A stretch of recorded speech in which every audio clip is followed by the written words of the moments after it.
교과서 172쪽 1920년대 학생운동의 전개를 공부를 하겠습니다. 여기에서는 1926년 일어난 60만 세 운동과 1929년 일어난 광주 학생 항일운동에 대해서 공부를 하겠습니다. 오른쪽에 먼저 26년 일어난 60만 세 운동을 함께 공부를 하겠습니다. 자, 먼저 배경을 보면 1920년대의 그 사회주의 세력의 성장을 우리가 이제 배경으로 둘 수가 있죠. 1920년대는 자, 우리나라에서도 사회주의 사상을 통해서 독립운동을 하는 세력들이 상당히 늘어났죠. 그리고 여러분 20년대에는 이제 일제 수탈은 뭐 계속됩니다. 10년대에 뭐 토지조사 사업도 있고 여러 가지 산업 침탈도 있고 20년대 대표적으로 산미 증식 계획도 있고 그러한 이제 일제의 수탈과 그다음에 이제 식민지 차별 교육, 뭐 우민화 교육 이런 것들이 있죠. 교육의 기회를 확대해 주겠다라고 선전을 했지만 실제로 이제 우리 민족에게는 보통 교육이나 실업 교육이나 기껏해 이제 전문 교육만 시켜주면서 우리 민족을 일본의 통치에 순응하는 그런 어리석은 백성으로 만들려는 그런 우민화 통치를, 우민화 교육을 했었던 것에 대한 반발도 60만 세 운동의 배경이 되는데 결정적인 이 발단은 바로 순종의 죽음입니다. 바로 자, 우리 대한제국의 마지막 황제입니다. 고종의 아들이죠. 그 순종이 1926년 4월 달에 죽으면서 돌아가시면서 자, 3.1운동 때처럼 자, 3.1운동 때는 누구의 죽음을 계기로 이제 3.1운동이 이제 계획이 된 거죠. 바로 고종의 죽음이었죠. 그래서 이제 순종의 죽음을 계기로 해서 또다시 한번 거국적인 만세 시위 운동을 준비를 하게 되는 건데 이 60만 세 운동을 이제 순종의 인산인 날 맞춰서 준비를 하게 되는데 누가 준비했냐면은 바로 조선 공산당과 같은 사회주의 세력, 천도교와 같은 민족주의 세력 플러스 자, 학생 단체가 이 만세 운동을 준비를 하게 됩니다. 자, 준비 단계의 특징 다시 한번 말씀드리면 자, 조선 공산당과 같은 이 사회주의 세력과 천도교와 같은 민족주의 세력이 함께 이 60만 세 운동을 이제 준비를 했었다라고 하는 것이 60만 세 운동의 굉장히 이제 중요한 특징이 되겠고요. 물론 이제 학생 단체도 함께 이제 준비를 합니다.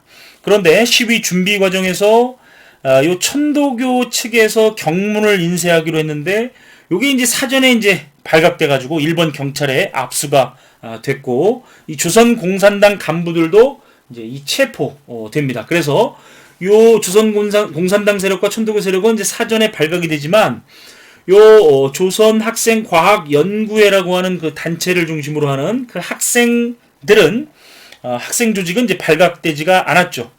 그래서 이제 학생들은 경문을 인쇄하고 태극기를 만드는 등 예정대로 이제 이 만세 운동을 이제 준비를 합니다. 그래서 이제 드디어 순종의 장례식, 인산일이라고도 합니다. 순종의 장례식 날 학생들은 미리 준비한 경문을 이제 뿌리면서 서울 곳곳에서 이제 만세 운동을 이제 벌이게 되는데 요 인산 행렬에 참여한 시민들이 이제 가세를 하면서 이 시위가 확산돼서 순종의 장례가 지나가는 곳마다 학생과 시민들의 이제 만세 운동이 이제 일어났다. 이렇게 말씀드릴 수가 있죠.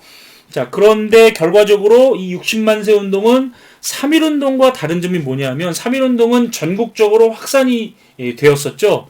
그런데 이 60만 세 운동은 서울에서만 이 시위가 이제 일어나고 맙니다. 그래서 이제 주동자 200여 명이 체포, 투옥 당하면서 이제 이 서울에서만 이 60만 세 운동이 일어나는데 그 이유는 뭐냐면 일본이 3.1운동의 경험은 우리 민족도 있지만 일본 입장에서도 그 경험이 있죠. 그래서 3.1운동과 같이 발전하는 것을 막기 위해서 서울에 7천여 명의 군대를 배치를 했었고요. 그리고 이제 인천과 부산에 함대를 아주 배치를 해서 아주 삼엄한 그런 경비를 했고, 그리고 이제 그러한 이 군대와 경찰을 통해서 시위를 강경하게 이제 진압하면서 많은 부상자가 발생하고 200명 이상이 이제 체포 투옥당하면서 서울에서만 이 운동이 이제 일어났었다. 이렇게 이제 말씀드릴 수가 있죠. 그다음에 여기 보면 성격은 다양한 계층의 사회 경제적 요구가 자, 이 경문에 반영되어 있는데 요거는 우리가 이제 이따가 광주 학생 항일 운동을 공부하고 나서 교과서 173쪽에 있는 사료를 한번 비교해서 살펴보도록 하겠습니다. 자, 이 60만 세 운동을 계기로 해서 자, 학생들이 이제 독립운동의 주체로 이제 부상을 합니다. 그래서 학생들은 뭐 독서회니 성진회니 하는 그런 비밀 결사 조직을 만들어서 동맹 휴학 등의 이제 일제 저항하는 그런 운동을 이제 벌이게 되는 거고, 그것이 이제 결국은 29년에 광주 학생 항일 운동으로 이제 연결되는 겁니다. 또 하나의 60만 세 운동은 서울에서 끝나긴 했지만 그 의의는 바로 준비 단계에서 자, 이 천도교와 같은 민족주의 계열과 조선 공산당과 같은 사회주의 계열이 함께 준비를 했었다. 그래서 통일된 독립운동의 필요성을 절감하는 계기가 되었다. 이런 이제 교과서 표현이 있고요. 바로 이 민족주의계와 사회주의계가 연대할 수 있는 가능성을 마련해준 그런 이제 운동이었고, 그리고 이제 민족유일당 운동의 신호탄이었다. 이렇게 이제 말씀드릴 수가 있는 거죠. 다시 한번 말씀드리면, 자, 이 사회주의 계열과 민족주의 계열은 이때의 협력 경험을 바탕으로 서로 단결할 수 있는, 연대할 수 있는 토대를 마련할 수 있었고, 그것이 결국 이제 이 60만 세 운동은 민족유일당 운동의 신호탄이었고, 결국은 이제 27년에 신간회라고 하는 일제강점기 가장 규모가 큰 합법적인 민족유일당이 탄생하는 데도 영향을 주었다. 이렇게 정리할 수가 있겠습니다. 60만 세 운동 교과서 본문의 중요 내용을 먼저 표시를 하고 광주 학생항일 운동으로 넘어가도록 할까요? 자, 여기 보면 둘째 줄에 자, 순종이 세상을 떠나자 네모. 그래서 사회주의 계열 단체와 그 다음에 학생들, 여기 이제 플러스 바로 이제 이 천도교가 바로 민족주의 계열 단체죠. 그래서 사회주의 계열, 민족주의 계열 학생들이 준비했다. 자, 그런데 이제 이 사회주의 단체와 민족주의 단체는 사전에 검거되면서 위기를 맞이했고,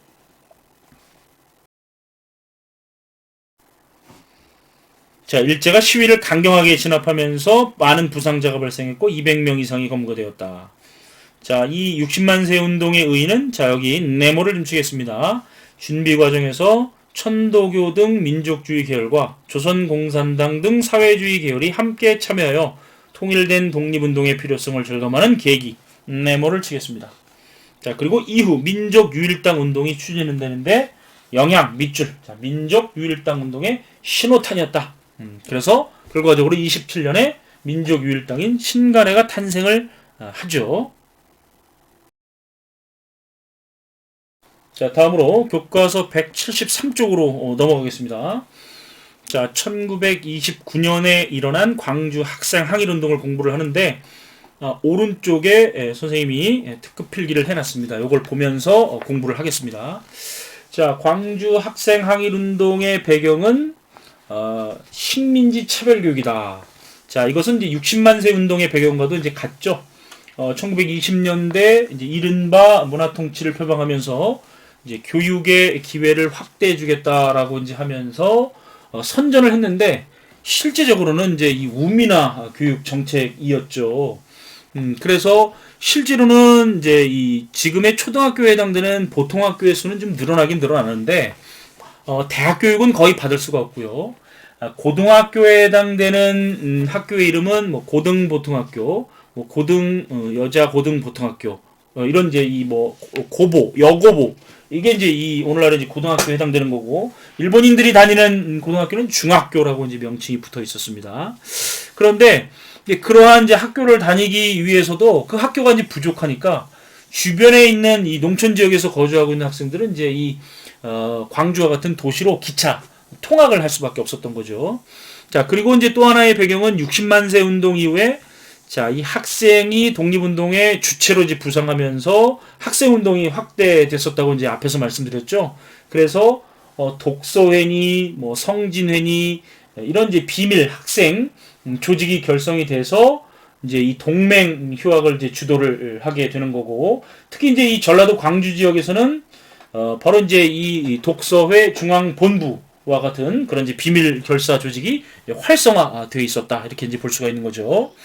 자, 그래서 결과적으로 이제 발단은 자, 이 기차가 안에서 한국과 일본 학생들이 이제 충돌해서 일어났는데, 좀 전에 이제 말씀드렸듯이 자, 이 나주에 살고 있는 한국 학생들, 뭐 일본 학생들도 있겠죠. 이제 주로 이제 광주로 이제 기차 통학을 해야 되겠죠. 왜냐하면 이 고등학교에 해당되는 학교의 숫자가 이제 부족하니까 이제 통학을 이제 해야 되는데 1929년 10월 30일 자 광주에서 이제 나주로 돌아가는 저녁 5시 30분 기찻간 안에서 이제 한국인 학생과 이제 일본인 학생들 간의 충돌이 일어납니다. 그래서 이 나주역에 이제 도착해서 학생들이 이제 이 기차에서 내려서 나주역 이제 개찰구를 이제 빠져나가는 그 과정 속에서 일본인 광주 중학교에 다니고 있는 후쿠다라고 하는 애가 후쿠다라고 하는 애가 당시 이제 광주 여자 고등 보통학교에 다니고 있는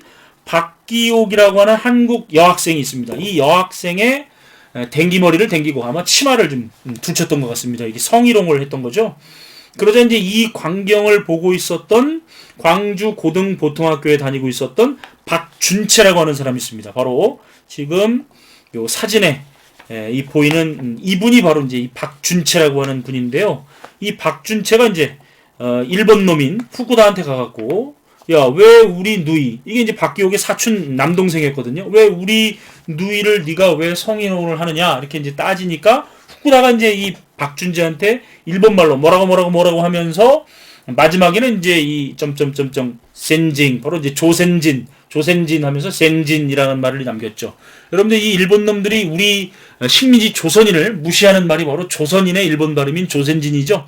조센진, 센진이라고 하는 말이 나오자마자 박준채의 주먹이 후쿠다의 죽통으로 이제 날아갑니다. 그러면서 이 광경을 지켜보고 있었던 후쿠다의 친구들과 그 다음에 이제 박준채 친구들이 자 나주역 광장에서 이제 패싸움을 벌이게 되는데 우리 뭐 교과서에는 이제 편싸움이라고 이제 이 교과서식 표현이 되어 있는데 이제 이 패싸움을 벌이자 이제 일본 경찰이 이제 출동을 해갖고 해서 결국은 이제 이 싸움을 한국 학생들의 이제 잘못으로 이제 모두 편파 판정을 하고 일본인 학생들의 편을 들어갖고 이제 조선인 우리 학생들의 뺨을 이제 때리게 되는 거죠. 자, 이러면서 이제 결국은 이제 그 다음날 1929년 10월 31일 날 자, 이 일본인이 사장으로 있는 광주일보에서 이 사건을 한국 학생들의 잘못으로 이제 편파 보도를 하게 됩니다. 그러자 우리 그 한국 학생들의 분노는 이제 극에 달하게 되는 거고 이 사건 발생 이후 11월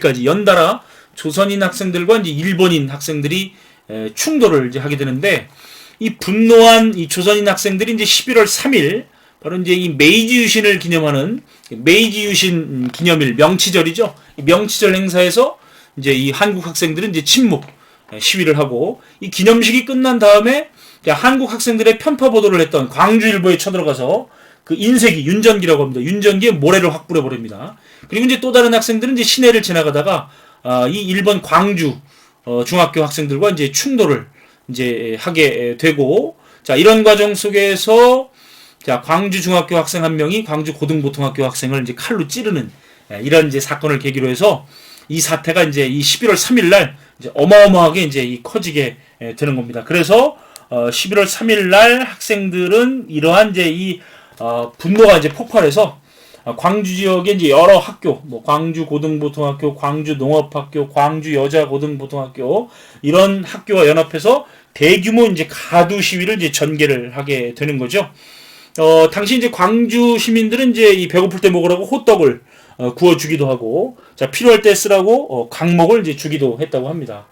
그래서 이제 이 11월 3일 그 식민지 노예 교육 철폐를 외치면서 바로 이제 이 가두 시위를 이제 전개했던 자 이 광주 학생 항일 운동이 이제 광주에서 나주로, 나주에서 전라도로, 전라도에서 이제 이 서울에서 이제 전국적으로 이제 확산이 되는 겁니다.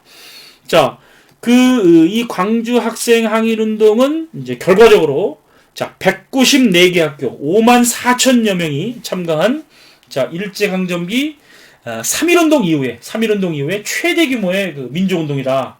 그래서 퇴학 582명, 무기정학 2,330명, 자 체포 투옥 1,426명 이런 자 일제강점기 3.1운동에 이은 3.1운동 이후 최대 규모의 이제 민족 운동이었다. 뭐 최근에는 저 간도 지역에 있는 학교들까지 포함해서 320개 학교가 여기에 참가를 했다라고 하는 이제 이 연구, 자, 이 결과도 이제 있습니다. 어쨌든 자, 그 식민지 노예교육 철폐를 외쳤던 11월 3일을 우리는 지금도 어떤 날로 기억하고 있습니까? 바로 자, 학생의 날이죠. 학생의 날로 기억하고 있고, 지금은 이제 그 의미가 승격돼서 학생 독립운동 기념일로 우리가 이제 기억을 하고 있는 겁니다. 그래서 이제 우리 11월 3일 근처에 보면 우리 이제 교육청에서 여러 가지 이제 학생들과 함께하는 이제 문화 행사를 이제 전개를 하고 있는 거죠. 자, 신간에 또 나오는데요. 바로 이제 이 신간에는 이 광주 학생 항일 운동의 진상을 낱낱이 이제 밝히기 위해서 자, 진상조사단을 파견했다 그랬죠. 네, 그래서 이제 그 사실을 이제 이 전국적으로 알리기 위해서 민중대회를 개최하려고 준비하다가 일제의 탄압으로 신간의 지도부가 구속되고, 그러면서 신간의 지도부는 우경화되고 코민테른의 지시로 신간회는 이제 1931년 해체한다. 여러분, 신간회가 광주 학생항일 운동을 적극적으로 지원했다. 이건 반드시 알아두시기 바랍니다. 그런데 자, 신간회가 60만 세 운동을 자, 적극적으로 지원했다. 그러면 맞을까요? 틀릴까요? 자, 틀리죠. 신간회는 60만 세 운동 이후에 탄생한 민족유일당이죠. 그래서 광주 학생항일 운동을 적극적으로 후원했었다. 이렇게 여러분들이 꼭 기억해 두시기 바랍니다. 관련된 사진 자료를 좀 보겠습니다. 방금 선생님이 말씀드린 자, 이 박준채, 바로 이제 그 후쿠다와 나주역 광장에서 이제 이 뭡니까 충돌했었던 그분이 바로 이제 박준채, 박기옥의 이제 사촌 남동생이 되는 거고, 광주 고등보통학교에 다니고 있었죠. 지금 이 오른쪽에 있는 분이 박기옥 선생이죠. 그 후쿠다한테 이제 희롱을 당했던 분인데, 얼마 전까지만 하더라도 이제 요 두 개가 바뀌었습니다. 이제 왼쪽이 박기옥 선생이고 오른쪽이 이제 이광춘 선생인데, 이광춘 선생도 거기에 이제 같이 박기옥과 같은 학교니까 있었습니다. 그래서 나중에 이제 박기옥 선생의 외손자가 우리 할머니는 이제 이분이다 그래서 이제 오른쪽으로 바뀌었는데, 이 박기옥 왼쪽이 이제 이광춘 선생이고, 자, 광주 전라남도 광주에 가면 광주 학생 독립운동 기념회관 앞에 자, 우리 이제 돌팻말 역사를 잊은 민족에게는 미래는 없다. 자, 이제 우리 학교 선생님들하고 이제 답사를 갔을 때 모습이고요. 그 앞에 보면 광주 학생 항일운동 광주 학생 독립운동 기념관이 있는데, 여기에 이제 광주 학생 항일운동의 이런 사진들이 이렇게 전시가 되어 있습니다. 여기 보면 박준채도 있고 박기옥 모습도 보이고요. 실제로 이제 이 나주역 광장에서 일본 학생들과 한국 학생들이 편싸움을 벌이고 있는 장면도 우리가 볼 수가 있습니다. 자, 당시 이제 신문들은 이 3.1운동 이후에 이제 정말 이제 과격한 운동을 이제 이 광주 학생 항일 운동을 이제 보도를 했다 그러고요. 자, 아마도 이제 이런 모습이 아니었을까. 광주 지역에서 총궐기를 했던 이 광주 지역의 한국 학생들, 자, 광주 시민들은 자, 호떡도 나눠주고 강목도 이제 주는 그런 모습들이 여기에 이제 이렇게 표현이 되어 있네요. 자, 뭐 요렇게 식민지 노예교육 철폐를 외쳤던 모습이 아니었을까, 이렇게 이제 우리가 자, 상상해 볼 수가 있고요. 그 광주 학생 독립운동 그 기념관 뒤쪽에 보면 이렇게 이제 그 광주 학생 항일 운동을 기리는 학생 독립운동 기념탑이 저 멀리 이렇게 이제 보이기도 합니다. 자, 교과서의 중요 표시를 한번 해보도록 하겠습니다. 광주 학생 항일 운동의 이제 이 배경, 식민지 교육 철폐, 네모를 좀 치겠습니다. 자, 그리고 여기다 이제 중요한 내용을 하나 더 쓰겠습니다. 신간에 이렇게 쓰시고요. 진상조사단을 파견했고, 민중대회 개최를 이제 준비했었다. 반복적으로 선생님이 얘기하고 있죠. 여기다 필기를 여러분들이 해 놓겠습니다. 자, 그리고 이제 그 맨 밑에 보면 광주 학생 항일 운동은 자, 전국에서 320개교 수만 명의 학생이 참여한 3.1운동 이후에 최대 규모의 민족운동, 네모를 치겠습니다. 자, 3.1운동 이후에 최대 규모의 민족운동이다. 자, 식민지 교육 철폐, 일본 제국주의 타도, 민족 해방을 주장했다고 이제 여기 표현되어 있고, 자, 밑에 보면 사료로 보는 역사에서 왼쪽은 60만 세 운동의 주장이고 오른쪽은 광주 학생 항일 운동의 주장인데 전부 다 네모 별표를 좀 치겠습니다. 먼저 60만 세 운동의 경문의 내용을 한번 보겠습니다. 여러분들 여기 보면 공장 노동자는 총파업하라 밑줄, 일본인 지주의 소장료는 주지 말자. 자, 60만세 운동이 어쨌든 뭐 민족주의 계열과 사회주의 계열은 검거됐어도 학생 중심으로 진행된 그런 이제 운동이었는데 여기 보면 누구의 지금 이해관계, 누구의 요구 사항을 여기에다가 이제 표현하고 있나요? 바로 노동자와 농민이죠. 자, 그래서 노동자, 농민의 이해관계를 대변하고 있다. 이렇게 필기를 해 놓겠습니다. 그래서 60만세 운동의 경문을 볼 때 이건 학생 운동이기도 하지만 자, 노동자, 농민의 이해관계를 대변하고 있기 때문에 사회주의 사상의 영향을 받았다. 이렇게 여러분들이 이해를 하시면 되겠습니다. 자, 그런데 오른쪽에 광주 학생항일 운동의 주장을 쭉 한번 눈으로 보시면 여기 보면 조선인 본위의 교육 제도를 확립하라, 식민지 노예 교육 제도를 철폐해라, 뭐 사회과학 연구의 자유를 획득해라, 전국 학생 대표자 회의를 개최해라. 주로 누구의 요구 사안입니까? 바로 학생들의 요구 사안이죠. 그래서 이 광주 학생항일 운동은 사회주의의 영향을 받았다, 안 받았다 이렇게 이제 얘기하지는 않는다. 주로 이제 학생의 요구 사안이 경문에 반영돼 있다. 요 정도로 이해를 하시면 되겠고 왼쪽에 있는 60만세 운동은 사회주의의 영향을 받은 거다. 이렇게 여러분들이 정리를 하시면 되겠습니다.